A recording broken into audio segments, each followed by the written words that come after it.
स्वागत है प्रिय छात्रों, आप सभी लोगों का आरआरबी एनटीपीसी की इस नई श्रृंखला में। इसके पहले की क्लास उम्मीद की आप लोगों ने देखा होगा।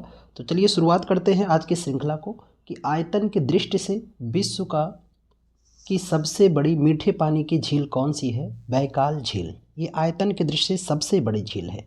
वैसे कहा जाए दुनिया में सबसे बड़ी मीठे पानी की झील कौन है, तो वो सुपिरियर है। सबसे बड़ी मीठे पानी की झील सुपिरियर है, पर आयतन की दृष्टि से बैकाल है। और वैसे कहा जाए कि दुनिया की सबसे बड़ी झील का नाम क्या है? कैस्पियन सागर है। क्या है? कैस्पियन सागर। तो इन्हें भी आपको ध्यान में रखना होगा।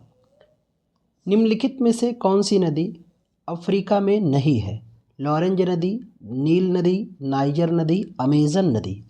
तो इनमें से अमेजन नदी अफ्रीका में नहीं बहती, बाकी तीनों नदियां अफ्रीका में ही बहती हैं। और पूरी दुनिया की सबसे लंबी नदी का नाम नील है, और दुनिया की दूसरी लंबी नदी कौन सी है? अमेजन। विक्टोरिया जलप्रपात अफ्रीका में किस नदी पर स्थित है? कांगो, नील, नाइजर, जाम्बेजी। तो इसका सही आंसर हो जाएगा जाम्बेजी नदी पर विक्टोरिया जलप्रपात स्थित है। मेरे दोस्त, मेरे साथ ही आप भी सवाल को सॉल्व करते रहें। किसका कितना क्वेश्चन सही हो रहा है कमेंट करके मुझे बताइएगा कि इस सेशन में आपके कितने सवाल सही हुए हैं। अगले सवाल पर आते हैं। गल्फ स्ट्रीम किस खाड़ी से निकलती है? कुवैत, मैक्सिको, ओमान और सऊदी अरब। तो मैक्सिको से। कहाँ से गल्फ खाड़ी निकलती है? मैक्सिको से। विश्व की सबसे बड़ी प्रवाल भित्ति कहाँ पाई जाती है? ऑप्शन है फिलीपींस, ऑस्ट्रेलिया, जापान और चिली में। तो सही विकल्प है ऑस्ट्रेलिया में।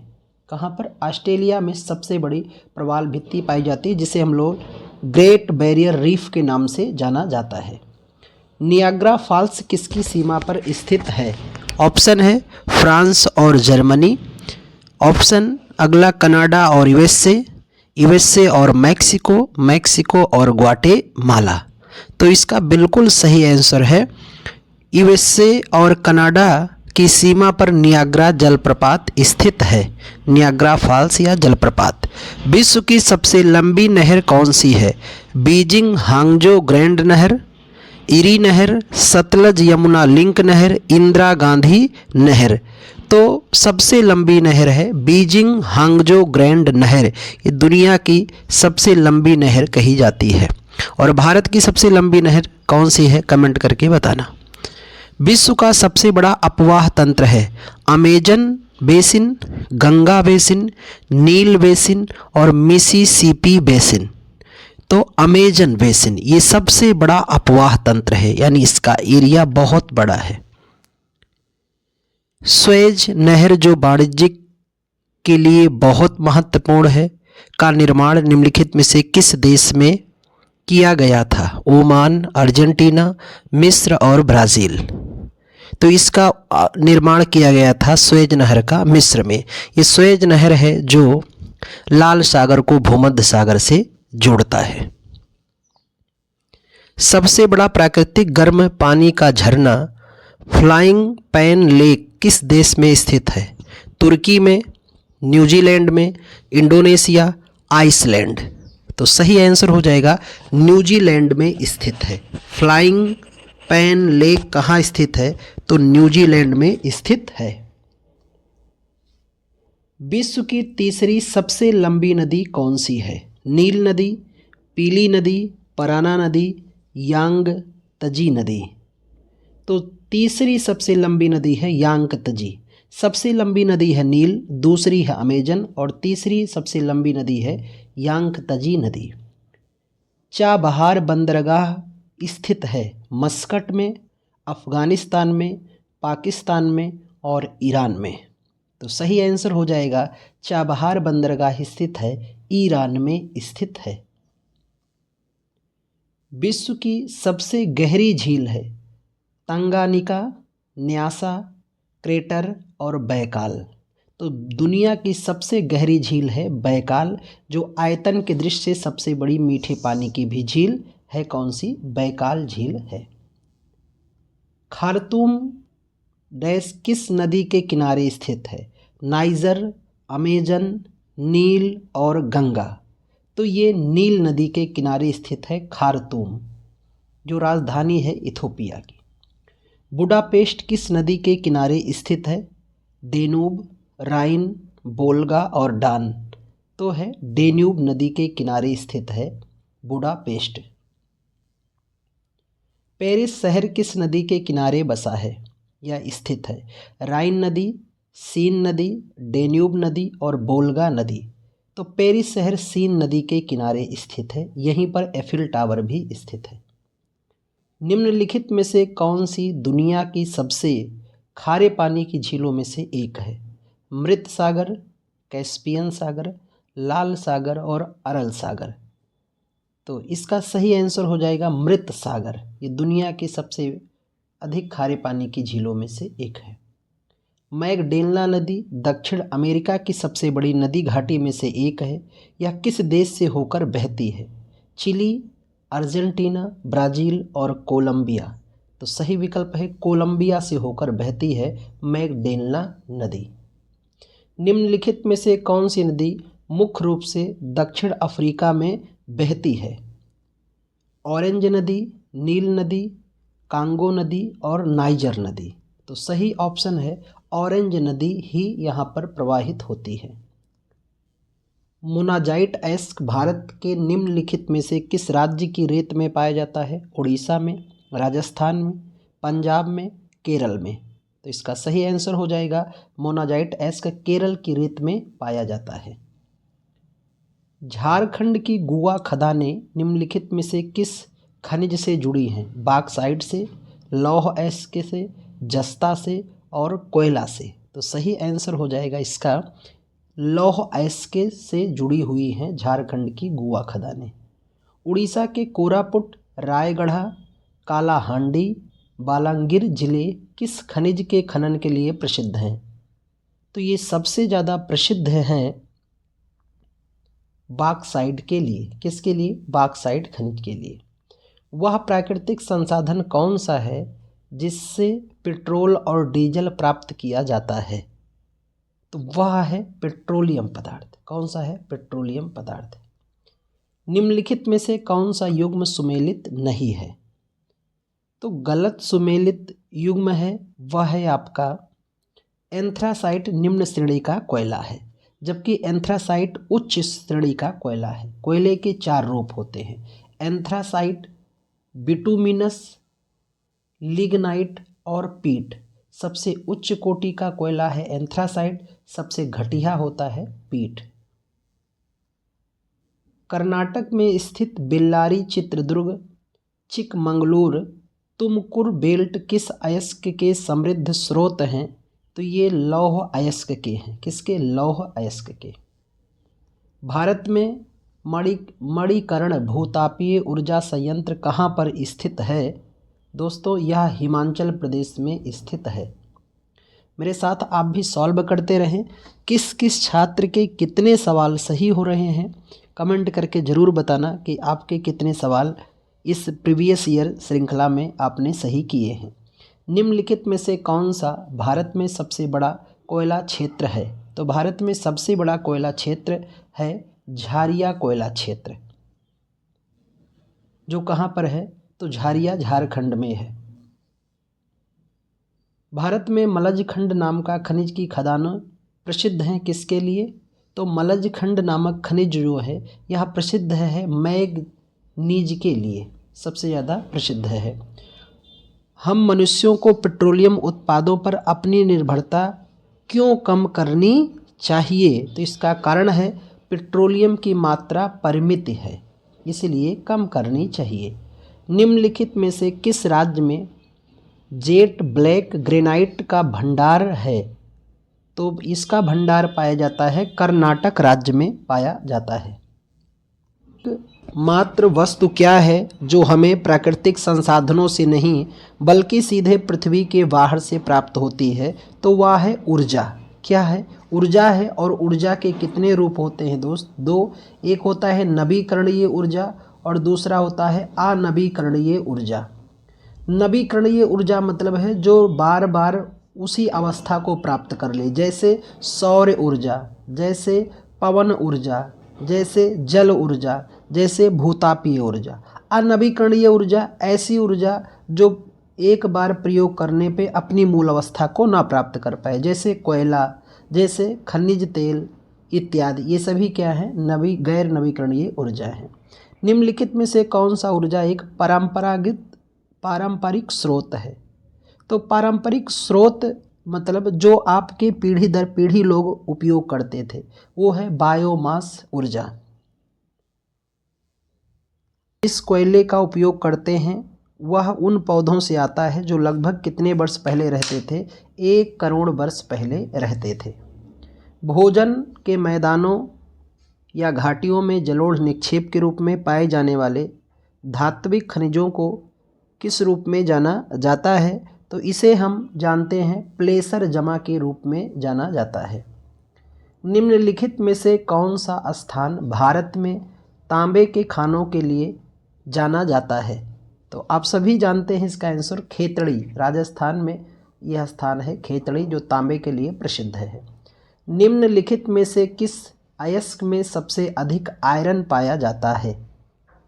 तो सबसे अधिक आयरन पाया जाता है हेमेटाइट में, यानी लौह अयस्क के भी 4 रूप होते हैं, हेमेटाइट, मैग्नेटाइट, सिडेराइट और लिमोनाइट, ये 4 स्वरूप पाए जाते हैं। इंडियन मिनरल्स ईयर बुक 2019 के अनुसार 2018-19 में निम्नलिखित में से कौन सा राज्य बॉक्साइट का सबसे बड़ा उत्पादक राज्य था? तो वह उड़ीसा था, सबसे बड़ा बॉक्साइट का उत्पादक। भूप्रॉपर्टी में प्रचुर मात्रा में उपलब्ध तत्वों के संदर्भ में निम्न में से कौन सी धातु भूप्रॉपर्टी में सर्वाधिक प्रचुर मात्रा में उपलब्ध है? तो सबसे अधिक पाई जाती है एल्यूमिनियम, सबसे ज़्यादा यही पाई जाती है। निम्नलिखित में से कौन सा राज्य हीरों के औद्योगिक पैमाने पर खनन में शामिल देशों की एकमात्र खदान का घर है? तो वह राज्य है मध्य प्रदेश। तो मध्य प्रदेश का पन्ना इसके लिए मशहूर है। निम्नलिखित में से कौन सा स्थान यूरेनियम खनन के लिए प्रसिद्ध है? तो यूरेनियम खनन के लिए जाना जाता है जादूगोड़ा की खान। सबसे पहले यूरेनियम यहीं से निकाला गया था, जादूगोड़ा की खान से। भारत में सोने का सबसे बड़ा उत्पादक राज्य कौन सा है? तो भारत में सबसे ज़्यादा सोना कर्नाटक के क्षेत्र में कोलार की खान, हट्टी की खान यहीं पाई जाती है। कहाँ पर? कर्नाटक में ही। भारत के किस राज्य में तापीय ऊर्जा सर्वाधिक विद्युत उत्पादन क्षमता है? तो यह सबसे अधिक है महाराष्ट्र में। निम्नलिखित में से किस राज्य में भारत में सबसे अधिक पवन ऊर्जा का उत्पादन होता है? तो सबसे अधिक होता है तमिलनाडु में होता था। एक कोष के अंदर से निकालने के लिए तकनीकी शब्द नैक्रे को किस रूप में जाना जाता है? तो नैक्रे को मुफ्ता सीप के नाम से जाना जाता है। भारत में निम्नलिखित में से किस राज्य में रैट होल माइनिंग की जाती है? यह किया जाता है मेघालय राज्य में। किस राज्य में? मेघालय राज्य में रैट होल माइनिंग की जाती है। बिग इंच पाइपलाइन निम्नलिखित में से किसका परिवहन करती है? तो यह दोस्तों पेट्रोलियम पदार्थों का परिवहन करती है। मॉस्को वाइट, पेग्माटाइट और बायोटाइट किसके अयस्क हैं? ये सभी अभ्रक के अयस्क हैं। किसके हैं? अभ्रक के मुख्य अयस्क हैं। भारत में अधिकांश क्रोमाइट भंडार किस राज्य में पाए जाते हैं?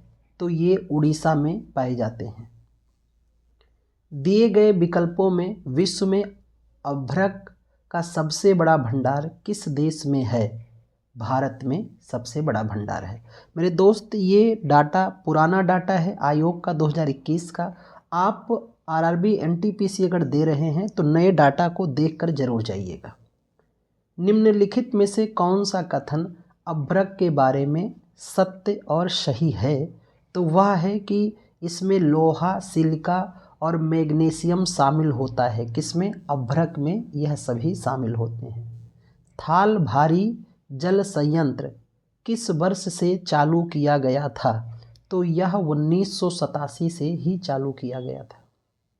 देश की समग्र बिजली उत्पादन आपूर्ति में भारत में नाभिकीय ऊर्जा का योगदान है 5% से कम। भारत के किस राज्य में सबसे पुराना और सबसे बड़ा तेल क्षेत्र है? तो वह है असम में। सबसे पहले पेट्रोलियम पदार्थ असम के डिगबोई से ही निकाला गया था। कार्बन और आर्द्रता की मात्रा के आधार पर क्रमशः कोयले की उच्चतम और निम्नतम गुणवत्ता कौन सा है? तो वह है एंथ्रासाइट और लिग्नाइट। निम्नलिखित में से कौन खान मंत्रालय के अधिकार क्षेत्र में आता है? तो वह है तांबा, जो खान मंत्रालय के अधिकार क्षेत्र में आता है। भारत में कच्चे तेल और प्राकृतिक गैस का सबसे बड़ा उत्पादक है ONGC। Nuclear power corporation of India limited का मुख्यालय कहाँ पर स्थित है? मुंबई में स्थित है। निम्नलिखित में से किसका उपयोग परमाणु रिएक्टरों में ईंधन के रूप में किया जाता है? तो वह है आपका यूरेनियम, जिसका उपयोग परमाणु रिएक्टर में किया जाता है। छत्तीसगढ़ में स्थित हंसदेव घाटी की किस के लिए प्रसिद्ध मानी जाती है?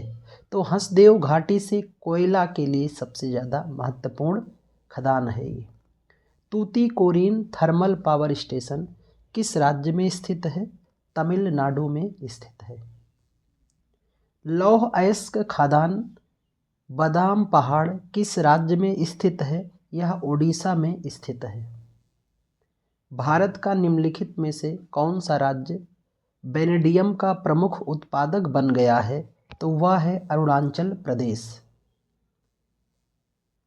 दुलहस्ती पावर स्टेशन निम्नलिखित में से किस जिले में स्थित है? किश्तवाड़ जिले में स्थित है। निम्नलिखित में से कौन सी एक आदर्श ईंधन की विशेषता मानी जाती है? तो वह है आसानी से जलना, उच्च कैलोरी मान, सस्ता और आसानी से उपलब्ध होना।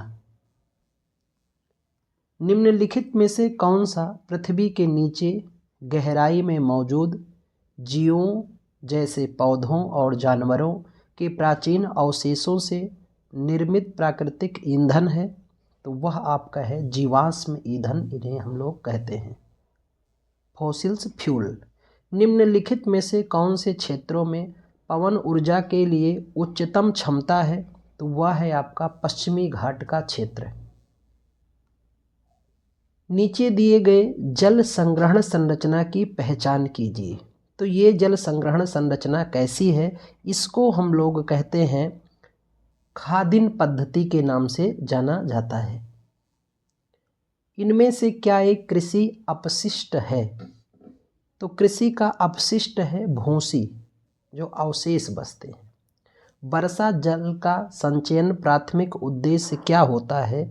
तो वर्षा जल के संचयन का प्राथमिक उद्देश्य माना जाता है वर्षा की प्रत्येक बूंदें जमीन में रिसने की सहायता करना। बावड़ी क्या होता है? तो बावड़ी जो है, जहाँ जल इकट्ठा करने की पारंपरिक तरीका हो उसी को बावड़ी कहते हैं। ये अक्सर राजस्थान, पंजाब इत्यादि क्षेत्रों में ज़्यादा फेमस है। एकल कृषि के कुछ परिणामों का उल्लेख नीचे किया गया है। इनमें से कौन से एक एकल कृषि के लाभ हैं? तो एकल कृषि के लाभ हैं, इनमें सभी उद्योगों के विशिष्ट उत्पाद प्राप्त होते हैं और इसमें वन विभाग के राजस्व उत्पन्न होते हैं। यानी सी और डी इसका ऑप्शन सही है। निम्नलिखित में से कौन सा संधारणीय कृषि सस्टेनेबल एग्रीकल्चर का लक्ष्य नहीं है?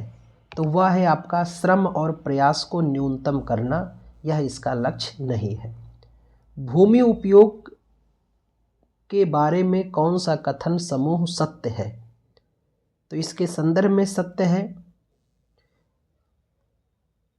भूमि का उपयोग भौतिक कारकों जैसे स्थलाकृति, मिट्टी, जलवायु, खनिज और पानी की उपलब्धता को निर्धारित करना, यह सही है। दूसरा सत्य है कि लोगों और उनके मांगें लगातार बढ़ रही हैं लेकिन भूमि की उपलब्धता सीमित होती जा रही है। और तीसरा कथन सही है कि निम्नलिखित गतिविधियों में वृद्धि होना भूमि निम्नीकरण, भूस्खलन और मृदा अपरदन के कारकों में से एक है। कृषि वैज्ञानिक MS स्वामीनाथन ने कौन सा शब्द दिया जिसका तात्पर्य पारिस्थितिकी और सामाजिक नुकसान के बिना अस्थायी रूप से उत्पादकता में सुधार है? तो वह शब्द ही है आपका सदाबहार क्रांति। तो भारत में हरित क्रांति का जनक कहते हैं MS स्वामीनाथन को, और वैसे हरित क्रांति का जनक किसे कहा जाता है? नॉर्मन बोरलांग को माना जाता था। हरित क्रांति के संबंध में निम्नलिखित कौन सा कथन सही नहीं है? तो वह है कि इसमें समय के साथ निवेश घटता जाता है। ये कथन गलत है। भारत का प्रमुख गेहूं उत्पादक क्षेत्र निम्नलिखित में से कौन सा है? तो पंजाब हरियाणा का मैदानी भाग है। मध्य प्रदेश में स्लैश एंड बर्न कर्तन दहन प्रणाली कृषि रूप में की जाती है, उसे हम किस नाम से जानते हैं? बेबर के नाम से जानते हैं। जबकि इसी को हम लोग उत्तर पूर्वी भारत में झूम कृषि के नाम से जाना जाता है। और इसी कृषि की अगर हम लोग बात करते हैं तो इसी कृषि को दक्षिण पूर्वी राज्य में वालरे कहते हैं। क्या कहते हैं? वालरे। 1965-66 में हरित क्रांति के अभिन्न अंग के रूप में शुरू हुए उच्च पैदावार विविधता कार्यक्रम में निम्नलिखित में से कौन सी फसल शामिल थी? तो आप सभी जानते हैं हरित क्रांति में गेहूं और चावल का उत्पादन सर्वाधिक हुआ था, पर इसका सबसे ज़्यादा प्रभाव गेहूं पर पड़ा था, साथ में चावल भी रहा। भारत में हरित क्रांति ने विशेष रूप से कृषि उत्पादन में वृद्धि किया है। तो हरियाणा, पंजाब और पश्चिमी उत्तर प्रदेश के क्षेत्र में इसका प्रगति देखा गया है। निम्नलिखित में से कौन सी भारत में हरित क्रांति की विशेषता है? तो वह विशेषता है कृषि उत्पादन को बढ़ाने के लिए रासायनिक उर्वरकों का अधिक एवं उचित उपयोग इसकी प्रमुख विशेषता है। गहन कृषि जिला कार्यक्रम किस वर्ष गहन कृषि विकास में पहले बड़े प्रयोग के रूप में शुरू किया गया? 1960 में यह पहल शुरू की गई थी। स्वतंत्रता के समय कृषि की स्थिति के संबंध में कौन सा कथन गलत है? तो गलत कथन है कि जमींदारों ने किसानों की स्थिति को सुधारने में मदद की, जो कि बिल्कुल गलत है। इनमें से कौन सी रिपोर्ट 1940 के दशक में तैयार की गई विशेष रूप से कृषि मूल्यों पर आधारित थी? तो वह थी कृष्णमचारी रिपोर्ट। उर्वरक क्रांति का संबंधित रंग कौन सा है? तो इसका संबंधित रंग माना जाता है धूसर। कौन सा है? धूसर रंग। श्वेत क्रांति का जनक किसे माना जाता है? तो डॉक्टर वर्गीज कुरियन को माना जाता है। और श्वेत क्रांति का संबंध किससे है? दुग्ध उत्पादन से। दुग्ध उत्पादन से। और आप जानते हैं दुनिया में सबसे ज़्यादा दुग्ध उत्पादन भारत में होता है, और भारत में सबसे ज़्यादा कहाँ होता है? उत्तर प्रदेश में होता है।